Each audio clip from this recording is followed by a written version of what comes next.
Hello, my FoodCorps friends. It's Miss Q here, and I am so excited to share that this FoodCorps Storytime Friday I'll be reading Thank You, Amu, which is written and beautifully illustrated by Oge Mora in celebration of Black History Month and Black excellence. Amu is an Igbo term for queen, and Igbo is a language spoken primarily in southeastern Nigeria and is part of the Niger-Congo language family. Okay, let's get reading, BPS.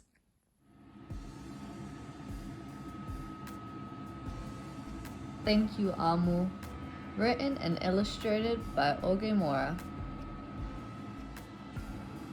On the corner of First Street and Long Street, on the very top floor, Amu was cooking a thick red stew in a big fat pot for a nice evening meal. She seasoned and stirred it and took a small taste. "What a delicious stew," Amu said. "Tonight's dinner will surely be the best I've ever had."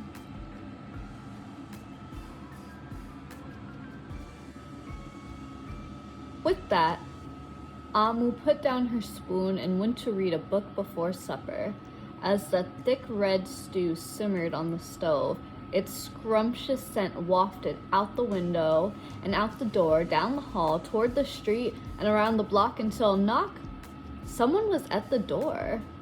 When Amu opened it, she saw a little boy. "Little boy," Amu exclaimed, "what brings you to my home?" "I was playing with my race car down the hall when I smelled the most delicious smell," the little boy replied. "What is it?" "Thick red stew." Stew," he sighed. "That sure sounds yummy." Amu thought for a moment. She was saving her stew for dinner, but she had made quite a bit.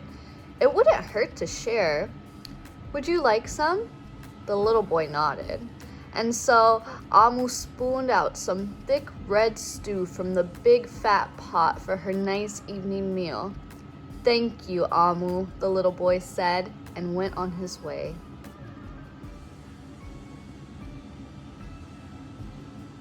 With that, Amu closed the door and went back to her book. As she read, her thick red stew's scrumptious scent wafted out the window and out the door, down the hall, toward the street, and around the block until knock, knock.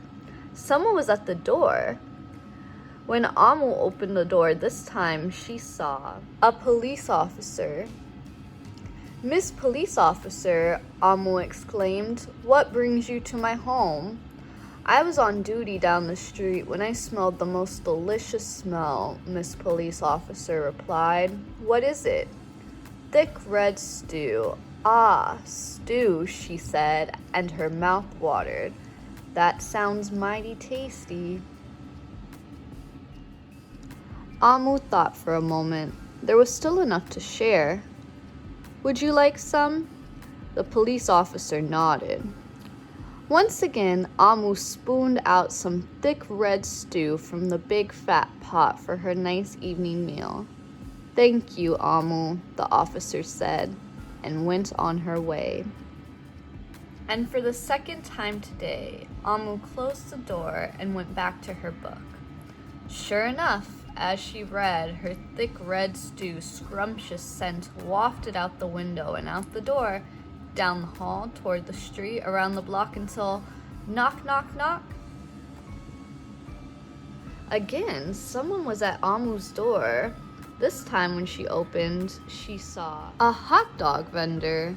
"Mr. Hot Dog Vendor," Amu exclaimed, "what brings you to my home?" "I was selling my hot dogs down the block when I smelled the most delicious smell," Mr. Hot Dog Vendor replied. "What is it?" "Thick red stew." "Ooh, stew." The vendor licked his lips. "That sounds quite delectable." So Amu spooned out some thick red stew from the big fat pot for her nice evening meal. "Thank you, Amu," the hot dog vendor said, and went on his way. Throughout the day, people from all across the neighborhood knocked on Amu's door. She fed a shop owner, a cab driver, a doctor, an actor, a lawyer, a dancer, a baker, an artist, a singer, an athlete, a bus driver, a construction worker. Even the mayor stopped by. And each time they knocked, Amu shared. Soon, the sky darkened, the streetlights brightened, and it was finally time for dinner. But when Amu opened her big fat pot of thick red stew for her nice evening meal, it was empty. Amu sniffled. There goes the best dinner I ever had. Sorry and blue, she sat at her table with her empty pot until knock, knock, knock, knock, knock. Who could that be? Amu wondered. When she opened her door, she saw the little boy, the police officer, the hot dog vendor, the shop owner, the cab driver, the doctor, the actor, the lawyer, the dancer, the baker. Why, everyone she fed today was at her door. I'm sorry, everyone, Amu sighed. My thick red stew is all gone. I have nothing left to share. The little boy tugged at Amu's sleeve. Don't worry, Amu. We're not here to ask. We're here to give. The police officer carried in a fresh salad. The mayor entered with a roast chicken. The baker brought a collection of sweet goodies. Even the little boy presented Amu with something special in a shining red envelope. Everyone who had knocked on Amu's door that day squeezed inside her tiny apartment, and together they ate, danced, and celebrated. While Amu's big fat pot of thick red stew was empty, her heart was full of happiness and love. That was the best dinner she had ever had. The end.